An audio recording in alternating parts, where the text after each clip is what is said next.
Quand on pense à l'histoire avec un grand H, on imagine tout de suite les traités, les grandes batailles, les rois. Mais qu'est-ce qui se passe pour les gens qui ont vécu tout ça au jour le jour? C'est exactement ce qu'on va explorer. On va plonger dans un siècle de changements incroyables, mais à travers le regard d'un seul homme. Un témoin de la chute d'un empire et de la naissance d'un tout nouveau monde. Son nom, Louis-Joseph Saint-Amand. Alors la façon dont cette histoire nous est racontée, c'est assez spécial. L'auteur de la source originale appelle ça un récit généalogique augmenté. Qu'est-ce que ça veut dire? En fait, c'est un mélange vraiment fascinant entre ce qu'on sait, l'histoire documentée, et une narration imaginée, à la première personne. L'idée, c'est de prendre les noms et les dates qu'on trouve dans un vieil arbre généalogique et de leur donner une voix, des émotions, de les faire revivre en quelque sorte. Et justement, cette voix, la voici. C'est celle de notre protagoniste, Louis-Joseph. On entre directement dans son histoire, dans son monde. Il nous dit qu'il est né en 1705, au cœur de la Nouvelle-France. Un monde qui, il ne le sait pas encore, est sur le point de basculer complètement. Bon, pour bien comprendre son histoire, il faut d'abord comprendre le monde dans lequel il a grandi. C'était une colonie un peu tiraillée entre les grandes ambitions de l'Empire français et la réalité de tous les jours. Beaucoup plus terre-à-terre pour les gens qui y vivaient. Au début du XVIIIe siècle, il faut se l'imaginer, la Nouvelle-France, c'est tout sauf un endroit tranquille. C'est un territoire en état de guerre quasi permanent. C'est vraiment l'époque des grands héros, des figures légendaires comme Pierre le Moine d'Iberville. Lui, c'était le guerrier canadien-français par excellence, celui qui faisait trembler les Anglais avec ses raids incroyablement audacieux. Il incarnait vraiment cet esprit de résistance, ce refus de plier face à un ennemi beaucoup plus nombreux. Mais voilà, ça c'est la grande histoire. La réalité de Louis-Joseph, elle, est bien plus intime. Son père, il l'a perdu très jeune. Et le souvenir qu'il en garde, ce n'est pas du tout l'image d'un héros de guerre. Non, c'est quelque chose de beaucoup plus profond, de plus viscéral. Un sentiment, une chaleur, cette connexion presque physique à la terre, transmise par la hache, l'outil de son père. Et on avance dans le temps, les tensions montent. Pendant que Louis-Joseph, lui, construit sa vie, tranquillement, un véritable orage se prépare à l'horizon. C'est ce contraste qui est saisissant. La menace sur la colonie ne cesse de grandir, alors que son petit monde à lui, son univers personnel, est en pleine éclosion. Cette menace, elle est militaire, bien sûr, mais elle est aussi démographique. Il suffit de regarder les chiffres. Vers 1760, la Nouvelle-France, c'est à peine 70 000 habitants.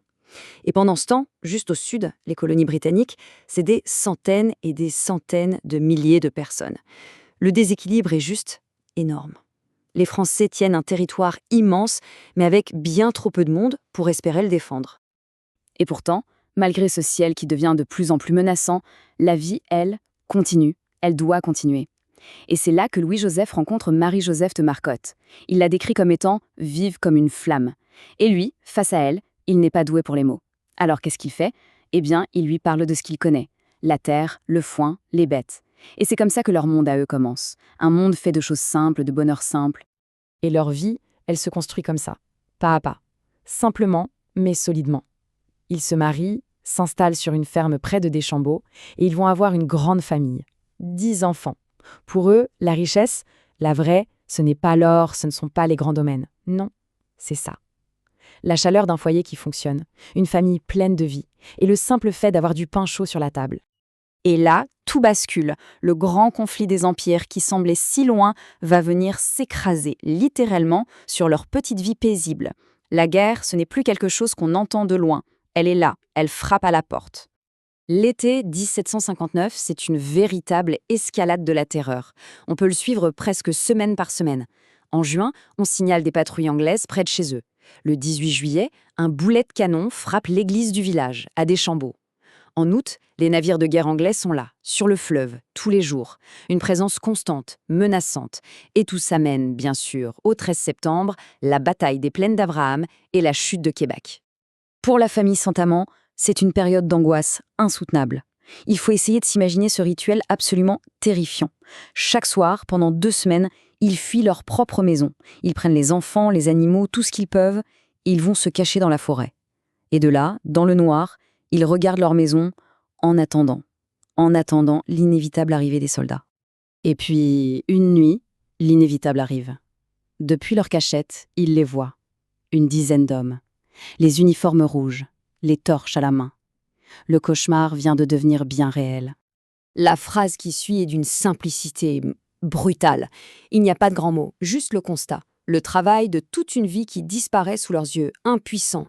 Et au milieu de toute cette horreur, il y a ce geste, ce détail qui est absolument terrible et qui dit tout. Le père qui met sa main sur la bouche de son fils pour étouffer un cri, pour ne pas qu'il soit découvert, pour sauver tout le monde. C'est ça la guerre, quand on la vit de l'intérieur. C'est la terreur, le silence qu'on vous impose et cette impuissance totale. Alors voilà, la maison n'est plus qu'un tas de cendres. La colonie est vaincue. Une nouvelle réalité commence. Une réalité déroutante, pleine d'incertitudes. La question c'est, comment on fait pour vivre maintenant? Comment on vit quand on change de roi, de drapeau, de maître? Officiellement, sur le papier, ce grand changement est scellé par 2 documents. Il y a d'abord le traité de Paris. Là, c'est simple, la France cède le Canada à la Grande-Bretagne. Pour les colons, c'est vécu comme un abandon pur et simple, une trahison. Et puis, il y a la proclamation royale. Et là, c'est l'imposition des lois britanniques et surtout ce fameux serment anticatholique pour occuper une fonction publique, ce qui, dans les faits, exclut la quasi-totalité des Canadiens français de toute forme de pouvoir. Mais face à tous ces grands bouleversements politiques, comment les gens comme Louis-Joseph réagissent? Eh bien, avec un pragmatisme qui frôle le fatalisme. Son voisin revient et il lui annonce la nouvelle « Nous sommes anglais maintenant ». Sa réponse est incroyable. Il hausse les épaules. Anglais, français, qu'est-ce que ça change? Pour lui, les rois peuvent bien changer. Les traités se signent à l'autre bout du monde. La réalité, c'est qu'il faudra toujours se battre contre le froid en hiver. C'est ça, le vrai combat. Mais attention, la fin de cette histoire, ce n'est pas du tout une histoire de défaite. Au contraire, c'est un message incroyablement puissant sur la résilience. Et tout ça est centré autour d'un symbole éternel pour les gens qui vivent là, le fleuve Saint-Laurent. En vieillissant, Louis-Joseph regarde le Saint-Laurent et y trouve une sorte de réconfort, une leçon de philosophie presque. Les empires peuvent s'effondrer, les rois peuvent changer de couronne, tout ça c'est passager. Mais le courant du fleuve, lui, il est toujours là. Il ne répond qu'à la lune et au vent. C'est une force permanente, bien au-delà des petites ambitions des hommes. Et c'est en regardant ce fleuve qu'il pense à l'avenir, à ses enfants, et il se pose la question qui a dû hanter toute une génération.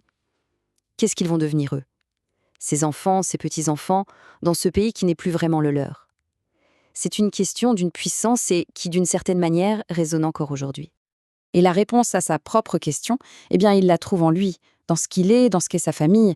C'est une phrase simple, mais c'est une véritable déclaration de ténacité, une promesse de survie. C'est ça l'essence même de la résilience. Louis-Joseph est mort en 1767. On l'a enterré là où il a passé sa vie, près de l'église de Deschambault. Cette même église qui a porté les cicatrices de la guerre. Et tout près du fleuve, qui ne l'a jamais quitté. C'est une image finale très puissante. Sa mémoire est liée pour toujours à cette terre et à cette eau, celles qui ont défini sa vie et qui continueront de définir celle de tous ceux qui sont venus après lui.